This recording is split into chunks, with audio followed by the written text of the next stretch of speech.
that time. Pre-record on my count. 7, 6, 5, 4.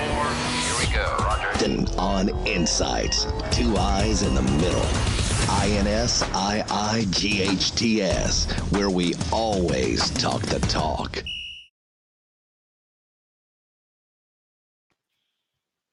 And starting off, it looks like I'm froze already. Can you hear me okay? You coming through loud and clear, live from Studio 13. It's the man. It's the myth. It's no myth. It's the legend himself, Mickey Clayton. Man, I sure appreciate that intro, boy. You were on it. Your check is most definitely in the mail, but don't cash it because it'll bounce like that basketball you were trying to dribble back in the day. Oh. That's okay though. It's okay, Coach. I know you. I know how your checks go, and it may bounce today, but it'll be okay tomorrow. Oh, definitely, boy. You know that. You were something. You've kept that right along. That energy and everything. Rick Brown, I appreciate you. I'm still locked on the screen a little bit, but as long as you can hear me, okay, that's fine. We're gonna do the show because we got two special guests coming in today.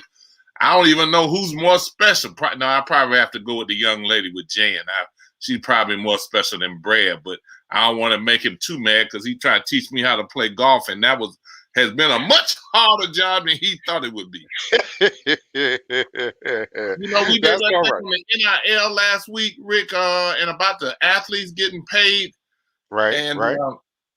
We called that out. I mean, it absolutely, positively got worse. I mean, Miami a booster came up with all this money. He's going to pay every scholarship athlete on the team. And then they started do high school athletes get paid. And the fact that they say they don't need to get paid because if they do, they'll lose their high school eligibility.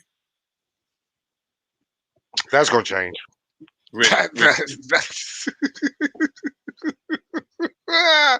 We've opened up a can of worms. We knew it was going to happen, though, Coach. We called it out. Yeah, we did. So I mean, and it's not going to get better. They're going to change things as it comes up. Oh, we didn't think of that. We better do something. Reacting instead of acting before. Or I'm sorry, of being reacting instead of being proactive in the matter. How's that? Let me talk like a journalist, like the reporter that I am. Hey, that's folks, right. It's still me. I'm here. I am. Even though I've just took a 14-hour drive from DC, I'm back. You see the nation's capital right there. We appreciate you coming back. The drive was safe one, I hope. Yes, sir. We're gonna do the legends. You know, we always have the remembering the legends piece, that's and right. I think you might like this one. All right.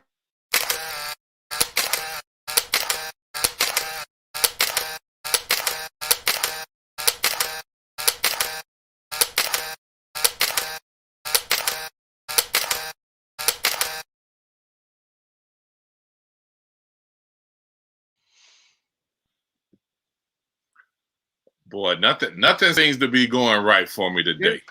Hey, it's okay. It's okay. It's one of those days. It's just one of those days. That's all right. Hey, look, we thought they were coming out and it was going full court presses. All right, they just go drop back in the zone. So we just adjust on the fly, and let's just go to the guest and let's rock it. And let's do what we do, huh? And do what we do. That would be you, boy. You just always so encouraging. And somebody said, "Man, y'all have an issue with that today." I said, "Well, I've seen ESPN had those issues." So, yeah, that multi-billion-dollar company, but we ain't saying nothing about them because we ain't ESPN. We are the MicknRick Show. Wait a minute. Today, what we remembering the legends is a local kid from Madison, a young man now. Kamaiu Johnson, now 27. The story about him is not a young man who really had a lot of things that were really going for him, but it was actually going quickly the other way from Madison. He really wanted to play baseball more than he did anything else, but he dropped out of school when he was in 8th grade. He's a young man who has inspired young black golfers with an exemption into the Honda Classic. But him getting there has not been easy for him. He did end up getting his GED, but the story behind it is he was actually, we won't say discovered, but he was discovered along Tallahassee Heileman Golf Course by Jan Auger, who thought he had a golf club in the hand. It was just a stick. She identified him as a kid that she thought might be a pretty decent golfer. So she kind of talked to him and his grandmother, got him to come down to Heileman, had an iron for him and some balls. Let him hit, let him work around the golf course. And boy, did he.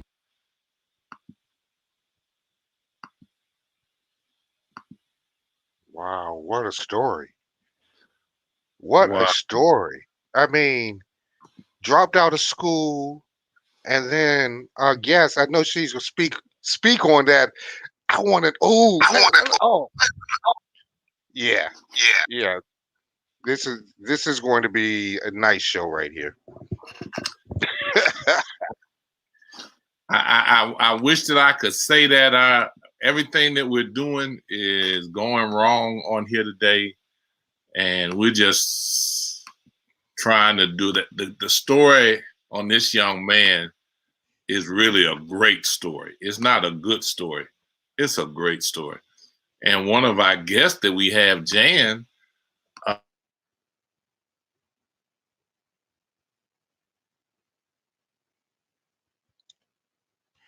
Coach, you muted yourself there. You muted yourself.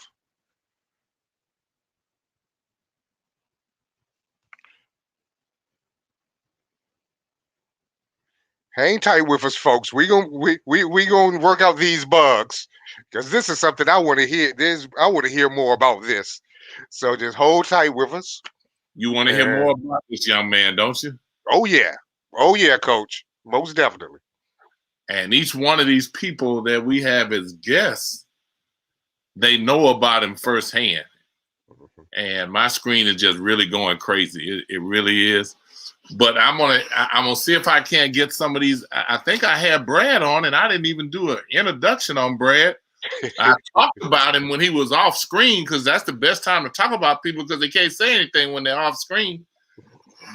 Well, Brad is a former golf coach at Thomas College, and has taken on the Herculean task of trying to teach me how to golf. That God bless him. You must be a saint, Brad. You must be a saint. Can we hear Brad? Brad, try. Can we hear you there? Can you hear me? Oh my goodness, yeah, we hear you now. It might have been better to keep you where we couldn't hear you.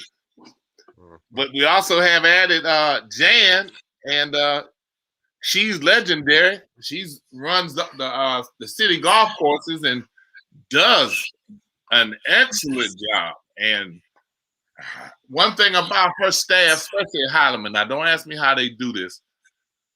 I haven't been golfing that long. I know I'm kind of a unique guy, kind of big, good-looking guy, but they always know you by name. I mean, I don't know how they, with all the hundreds of people that come in there, yeah, what do you do with your staff for them to know everybody who comes in there? That's just amazing to me. It's not the staff guys that come in special. It's easy. Jan is. Rick, could you hear? Can you hear me? I heard you then. Okay.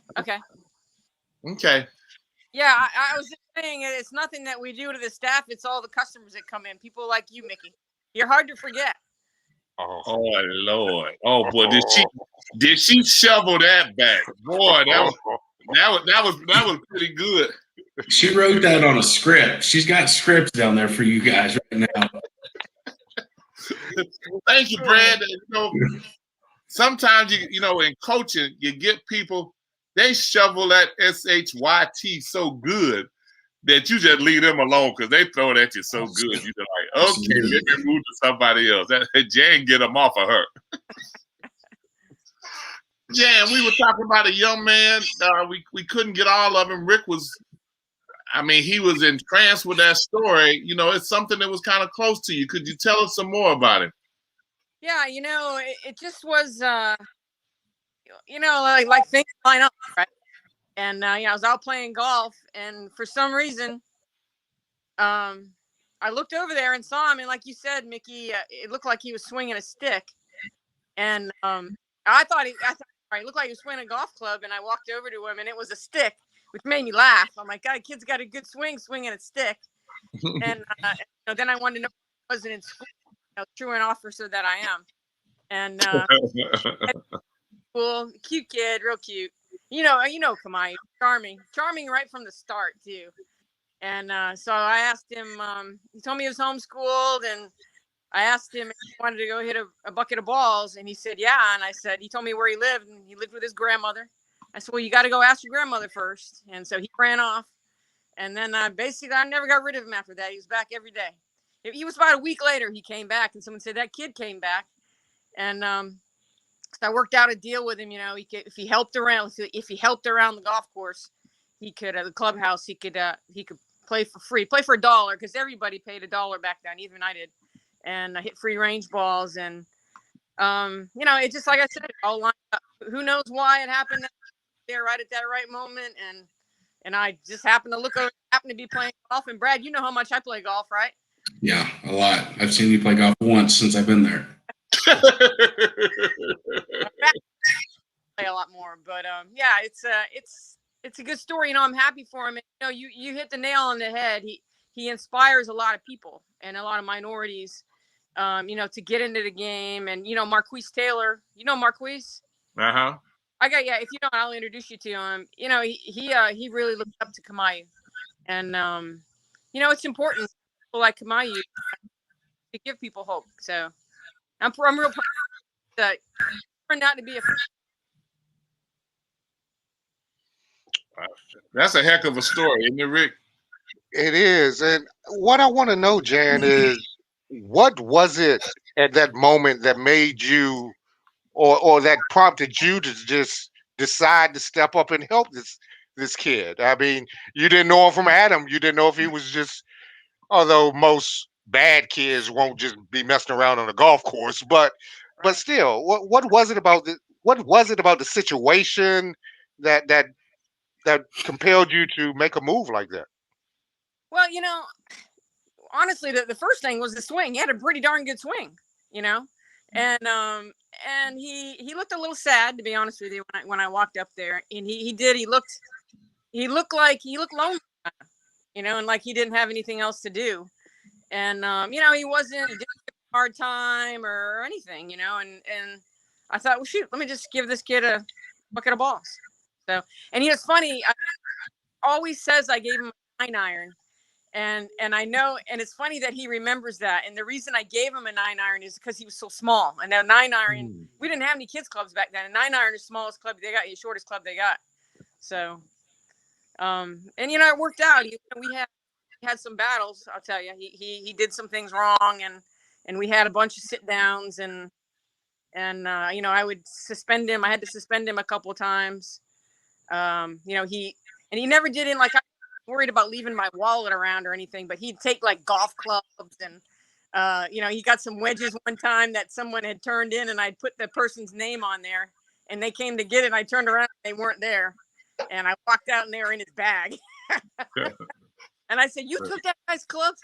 And I made him give them back to him and apologize. The guy he was mad, and I tried to explain to him, you see what's happened now. He's left, he's angry. And in this, because and so he gave him back to him, guys. So he really, he's had a lot of people. Ramon Alexander and Hank Sykes have really influenced him. It takes a village for Kamaiu. It definitely has had a village in his life.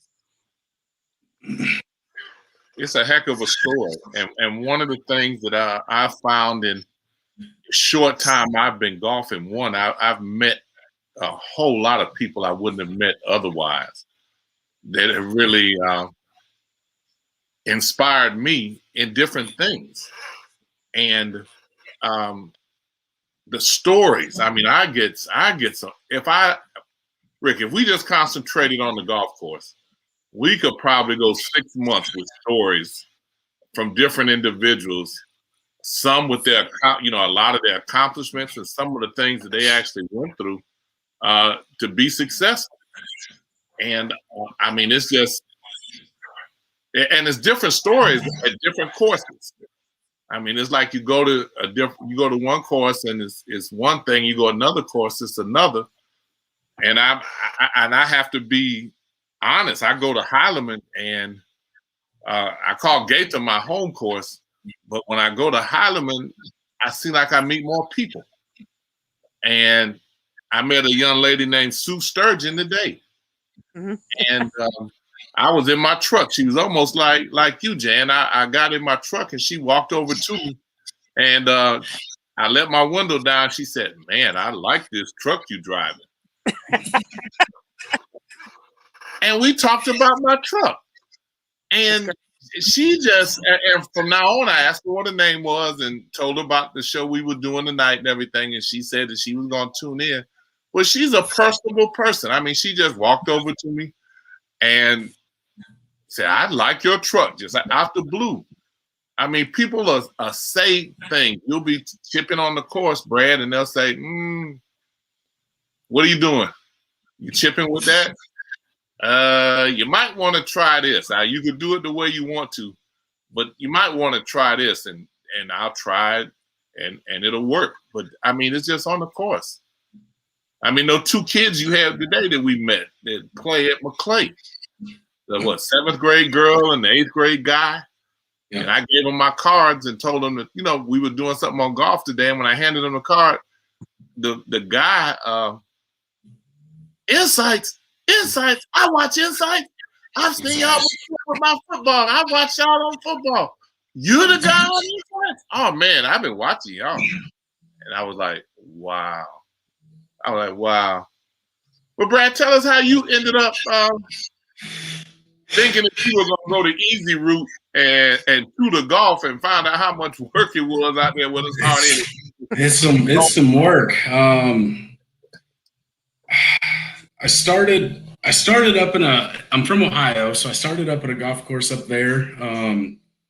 It's called Cooks Creek, and I was just the golf assistant. I was in there checking people in.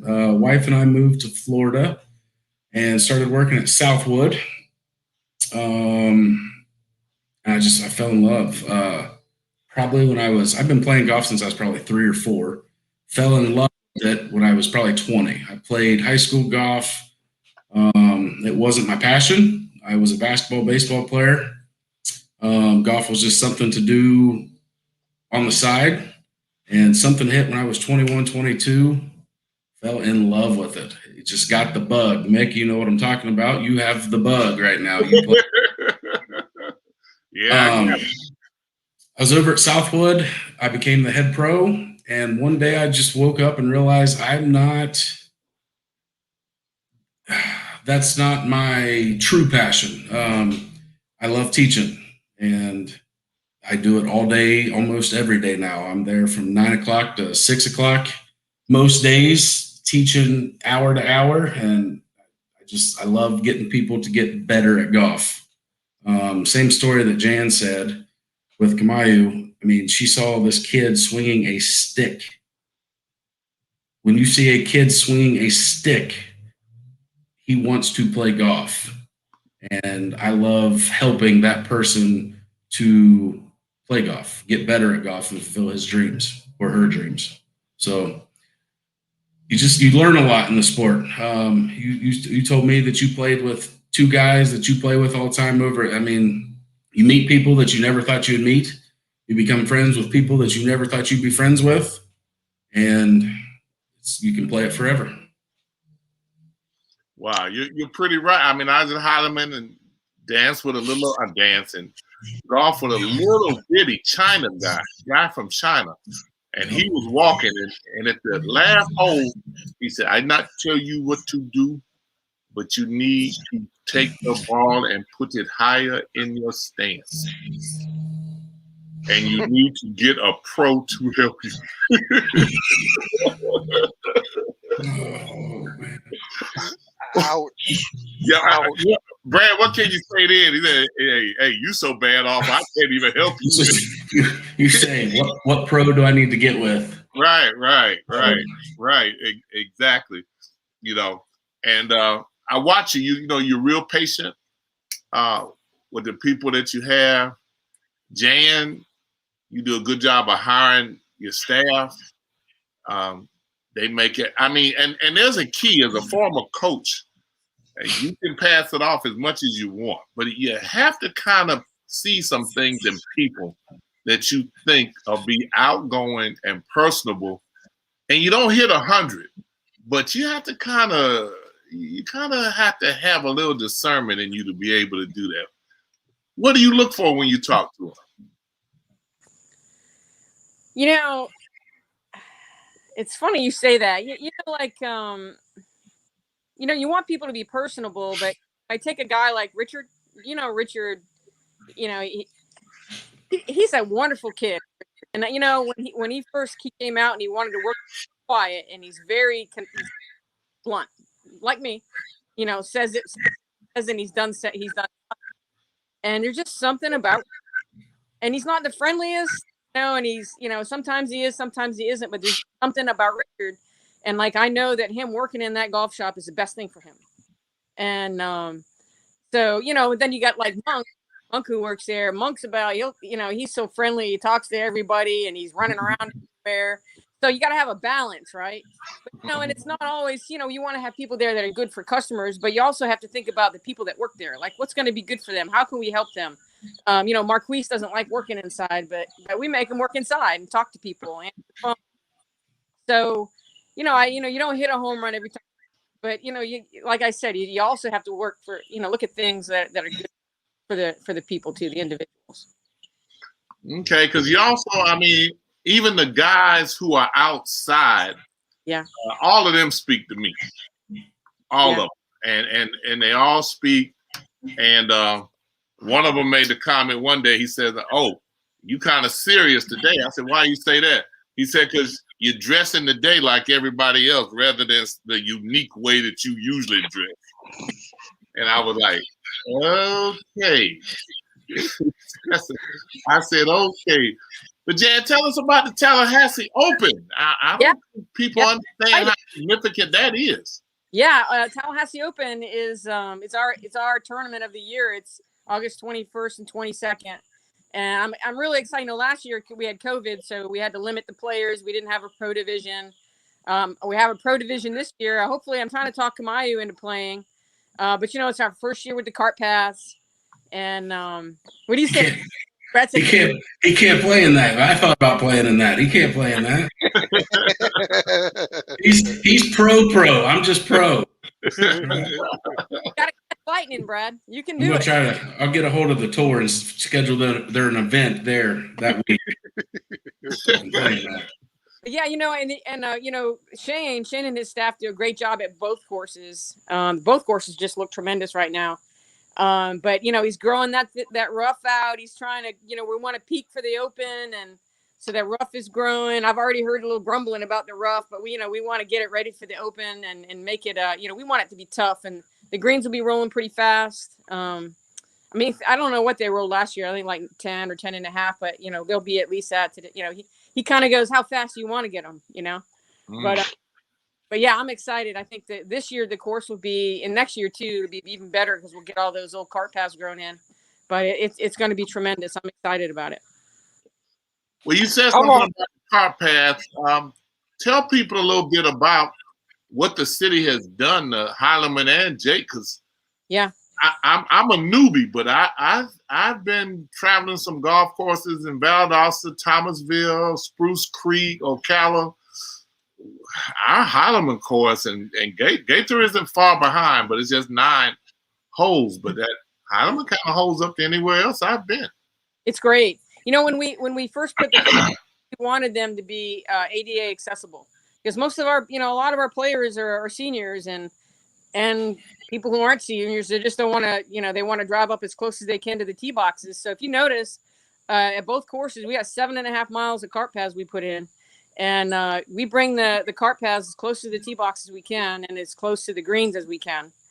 So, we don't need the handicap flags. We had so many handicap flags before. It keeps the course in better condition if people will follow the rules. But it's beautiful. And at Jake Gaither, we've, we remodeled that bathroom on the course. Have you been, Mickey, since we put that bathroom in?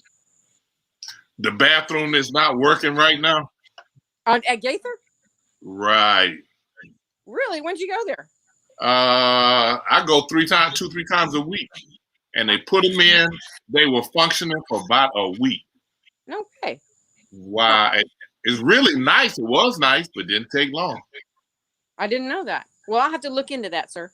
But they'll be functional, trust me. But then we're gonna do the bathrooms in the pro shop.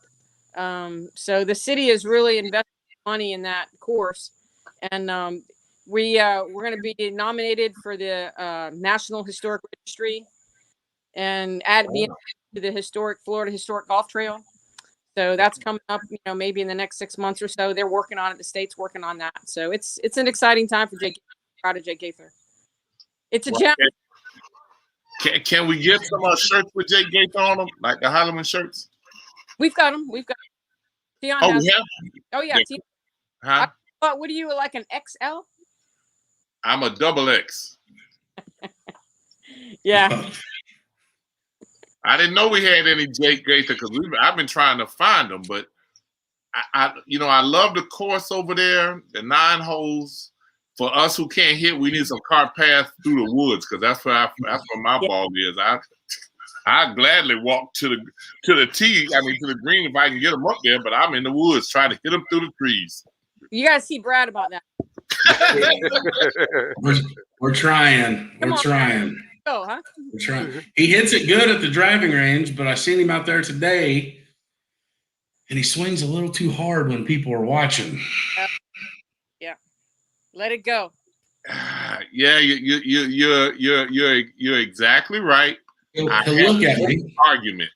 He'll look at me on the driving range after he smacks one. He goes, "That's just not right." I said, "What?" He goes, "I didn't even hardly swing at that." I said, "Exactly." Guys, and then he tries to swing hard. You know what? I'm gonna get this off of me. I'm gonna get this off of me. I see how this is going. Today, remembering the legends is a local kid from Madison, young man now, Kamaiu Johnson, now 27.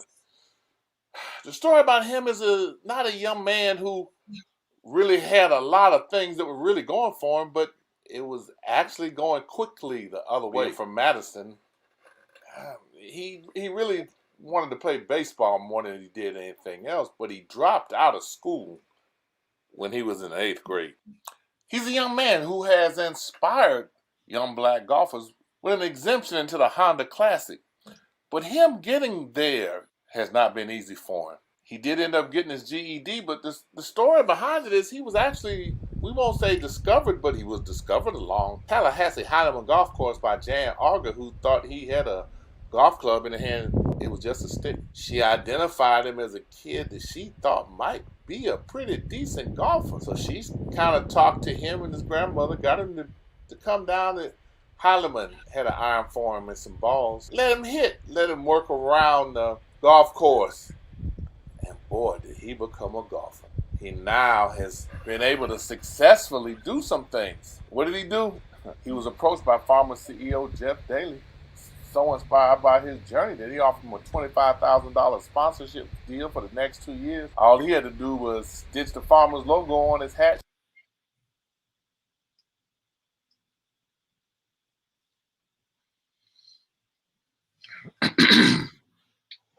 Now, how difficult, Brad, and you, Brad or Jan, it doesn't matter, or both of you, how difficult is it for someone to just pick up this sport? I mean, it looks easy on TV. You see the guys just swinging, and you fuss at them for missing the putts, especially in majors where they have the greens all in crazy positions, and you see. But how difficult is it, but rewarding if you do stick with it? Is this sport of golf? You want to answer, Jan? Well, I mean, you're. I think it's different, but you got to be patient, right? And it takes a lot of practice. Like you take a lesson and then you got to practice for a week before you take it, I think. But I think if you enjoy it and go out with enjoyment and don't get frustrated because you want to be good right away, it'll come. Brad, what do you think? I think it is the easiest, hardest game you'll ever play in your life. Sure. I have a guy that I do lessons with, no names, but if he takes a practice swing, it is the most beautiful swing you ever see. And then you put that little yellow or white or green golf ball in front of him, and it's a whole different game. It's psychological. There's a lot of psychological, and I will say that athleticism has a lot to play with golf. I was listening to a podcast the other day, and they were talking about, it was a tour coach. He's talking about, would you rather teach somebody that had zero athletic ability that knew nothing about golf, or somebody with athletic ability that knew nothing about golf? And you're always going to pick that athletic. Have you ever had Barry on here? I have not. Barry is somebody that plays at Heilemann, and Mick's going to be the same exact way. Two athletic guys practice because that's what they do, and they're going to get it one day. It's just going to click. For that person that's not as athletic, it's going to come a little slower, but that's not to say that it can't come, because I've had a lot of people that have never played a sport, and they tell me I have a zero athletic ability. They become pretty good golfers. So it's as hard as you'll let it be. If you come to me a lesson Monday and you're like, let's schedule another one 2 weeks out, and 2 weeks out comes and I say, how much have you practiced? And they say 0, probably not going to be good. They're not going to be good. And it's funny because then they kind of get mad at you. They're like, we did this same thing 2 weeks ago. And I'm like, well, you didn't practice that thing. So we're going to keep with that. But yes, it's the easiest, hardest game I've ever seen. And I hear a lot of people say that. One of the things I wanted to say was, Jan, we honor women all year long in Insights, and for you to be in the position that you're in as a young lady is commendable. And we're proud of you and what you're doing with the city in that position. And you have done exceptionally well. Thank you. I appreciate that. It has to be a battle, because I mean you got guys coming in all day long, and I don't care. It's the cart path, it's the issue that some days, most of the time you have a pretty good disposition, but I've seen you once or twice and you were like, man, the day just starting and already they are. Yeah, I started at City 35 years, but working full time 32 years. And when I came, there weren't any females, not many. And it was tough at first. Sometimes names I don't want to repeat. And and for why, I don't know, But I've loved it there. The city's given me a great opportunity in my life, I've met so many wonderful people. And it's just, really, and I'm not saying this to blow your ego or anything, but people like you that come in nice, and like Joey Lamar is really nice, and there's another guy that comes in, Bill Reinhold, I really love. It's those people that, the Hogs, I love the Hogs. Those people are like, yeah, Sue Sturgeon, ladies group, but there are a few that are a little persnickety, I'll say. But I've really been kids, and I got Brad's pretty low key. Pretty like him. He doesn't get too upset. So I'm pretty. She has a board. It's I'm not brown nosing, but I'm going to speak highly of her for 30 seconds. She has a board that says the customer is always right, and there's another thing, isn't there? Don't sweat the small stuff, and that's number one, and number two is it's all small stuff. So Jan's in a higher position than I've ever been in, but a head pro and a head pro. I know what she goes through every day. And I walked in one day and it was just a cluster because some things got mishapped. The customers left and I looked at her and I said, God, this is why I don't do that anymore. And she goes, it's just the small stuff. Her attitude is freaking awesome. Yeah, she is very good at what she does, and she was I've only known her for how long? 6 months. I mean, we've talked probably in the past, but I could say 30, however many years you've been in the position that you're in, they picked the right person for the job because you do a very good job at what you do. Can't say you can't beat that. That's hard to beat, Jan. That's a pretty good testimony. Yeah, I get one other question tomorrow. I get 2 questions. I get to ask 2 questions to you. I'll look at her and I'll say, I got one more question. She said, that's what you said the last time, Brad. Well, I do have one more question. I do have one more question for you guys. Golf is usually not a sport that many minorities gravitate toward. How do we change that? Because I picked up my first golf club at 40, and I didn't fall in love with it. I was more frustrated but I love being out on the course and swinging with friends. I know I'm not going to be a Tiger, so I'm just out there having fun. But how can we get more minorities involved in this sport? Yeah. Yeah, it's got to be accessible, right? Number one, golf has got to be accessible. And Rick, I kind of wonder, why did you wait till you were 40? It never, I think I got caught up in the, I started covering the sport for my newspaper, and I wanted to know more about it. And for me to really understand it, I wanted to get in there and see why is that 8-foot shot tough? why when it looks so easy to hit, and so that was the main reason. And then I got caught up in the Tiger effect, the Tiger Woods effect. He was having success. Okay, well, let's see if this young black man can do it, or older black man at the time. So that's why. And my wife, for my 40th birthday, I had been talking about it, finally got me a set of clubs. So yeah. Well, it's got the big thing is accessibility, and the other thing too is, you got everybody has got to be welcomed with open arms, right? And it's frustrating. I mean, I think there's a lot more minorities playing now than, when I first came up, I had Aaron Battle and Lewis Williams, and I can name them, and there weren't that many. Sam Rogers. So, we're going to go play a bunch of us from Highland. We're going to go play in Cairo, and the pro called and said, there's one guy that plays in your group that can't come play.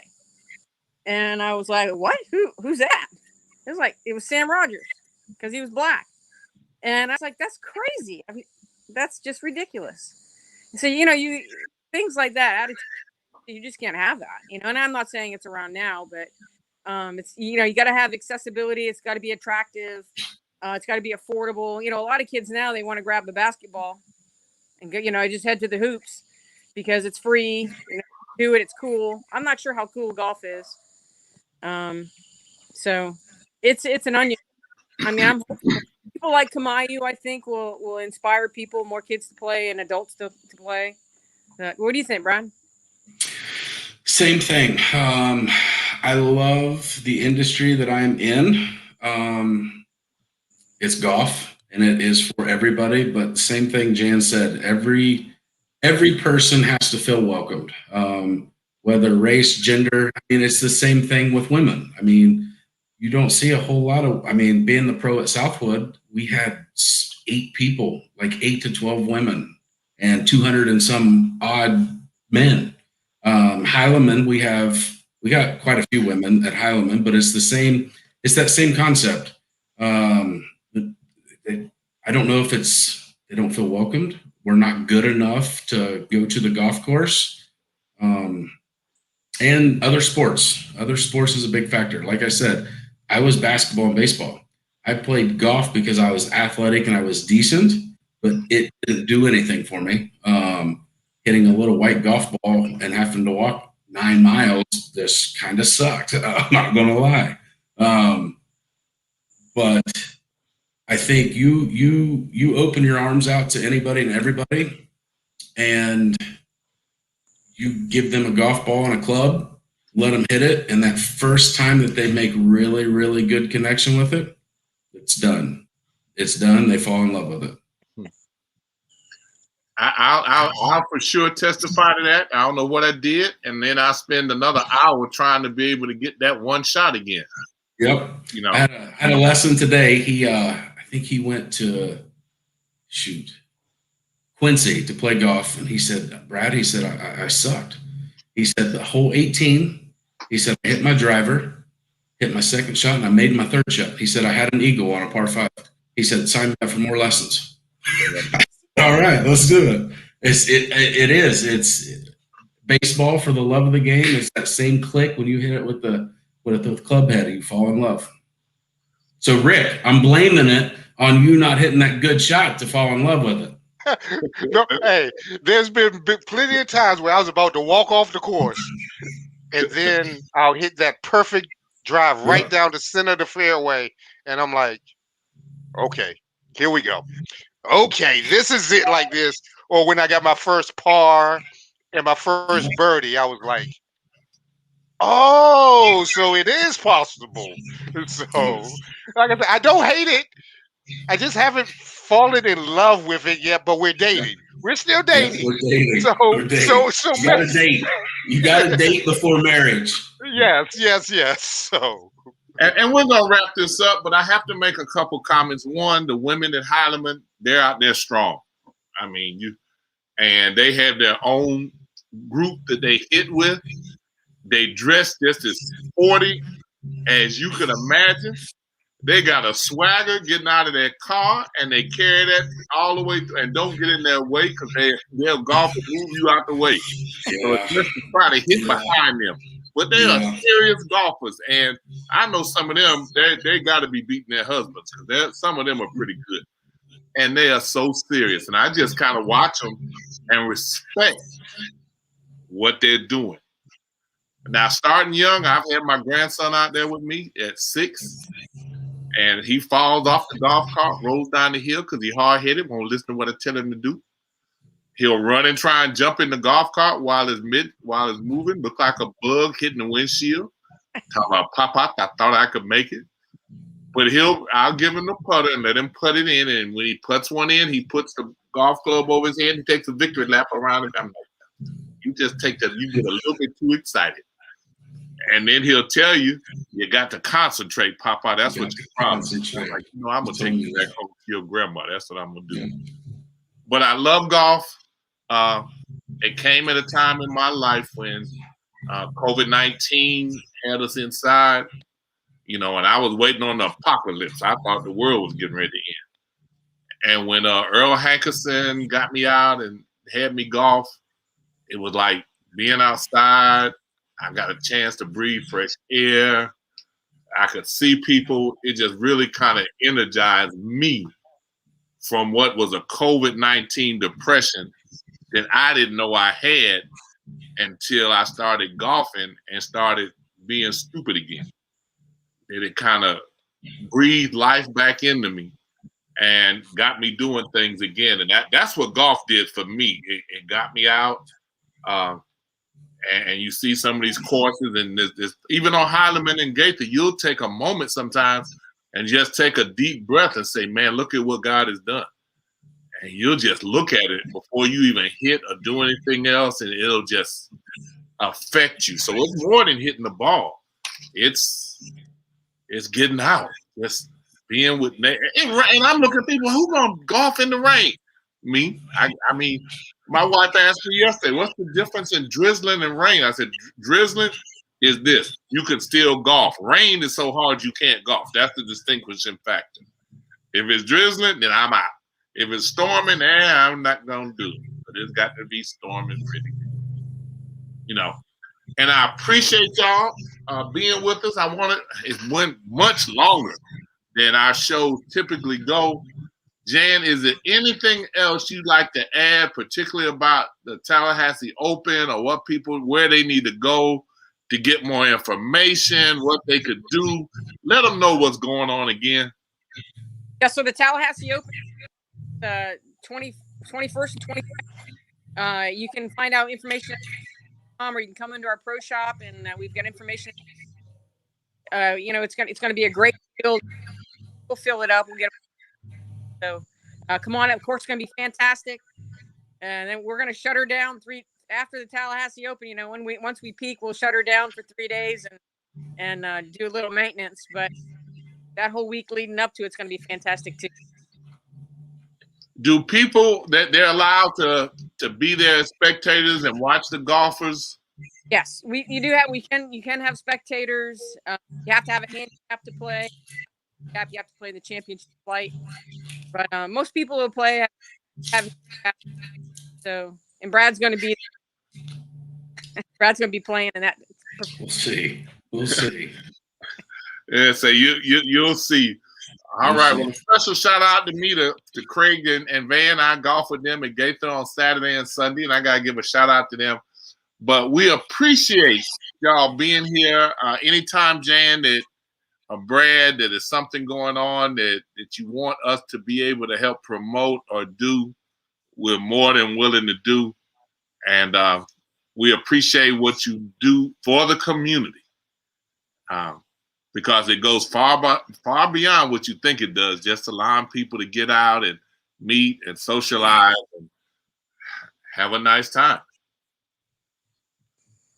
So once again, thank y'all for all that you've done, and we appreciate you being a part of Mick and Rick. Thank you very much for joining us. Thank you guys. Thanks for having us. Hey, don't give up. You keep dating, okay? I will. Yes. I will, Jan. Thank you. Thank you, Brad. Thank you, guys. Bye.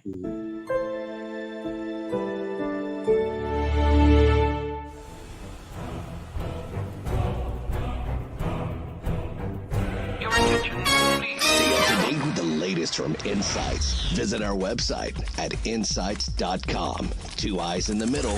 INSIIGHTS.